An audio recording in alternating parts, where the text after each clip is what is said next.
পঞ্চম দিনের এনসিপির জুলাই পদযাত্রা এখন বগুড়ায়। দেশ গড়তে জুলাই পদযাত্রা কর্মসূচির অংশ হিসেবে শনিবার সকালে বগুড়া শহরের কলোনি এলাকায় পলিটেকনিক ইনস্টিটিউটের সামনে এনসিপির পদযাত্রা শুরু হচ্ছে। দেশ গড়ার এই পদযাত্রা আজ বগুড়া থেকে আরও যাবে নওগাঁ ও জয়পুরহাটে।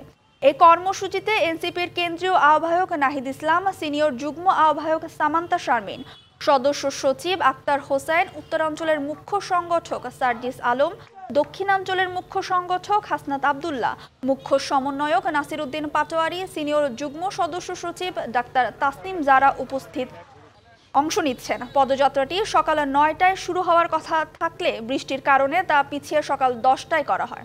তবে সকাল 10টার আগে স্থানীয় নেতাকর্মীরা পলিটেকনিক ইনস্টিটিউটের সামনে সমবেত হতে শুরু করলে আবারও বৃষ্টি শুরু হয়।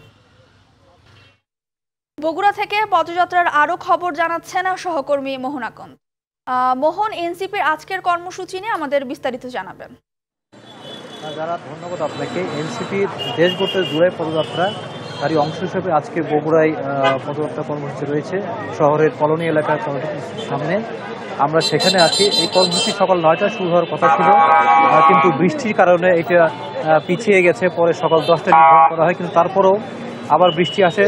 এখন বেলা 11টায় শুরু হওয়ার কথা রয়েছে। তবে এখন পর্যন্ত এই সমাবেশ স্থলে আপনার কেন্দ্রীয় নেতারা এসে পৌঁছায় নাই। এখানে স্থানীয় নেতারা সমবেত হয়েছেন।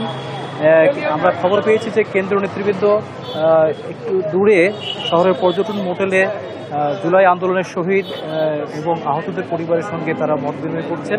সেই মত বিনিময় শেষ হলে তারা এখানে আসবেন। এখান থেকে পদযাত্রা শুরু হবে এবং তারপর এখান থেকে তারা শহরের জিরো পয়েন্ট, এখান থেকে প্রায় 3 কিলোমিটার দূরে, এই 3 কিলোমিটার হেঁটে তারা শহরের জিরো পয়েন্টে যাবেন এবং সেখানে তারা পথসভা করবেন। পথসভা শেষে তারা জয়পুরহাট যাওয়ার পথে বগুড়ার শিবগঞ্জ উপজেলার কিছু তারা একটি পথসভা করবেন বলে আমরা জেনেছি।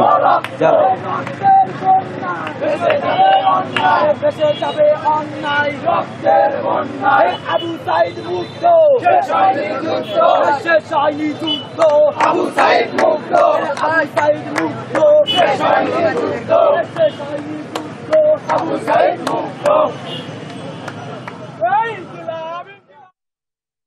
ধন্যবাদ মোহন।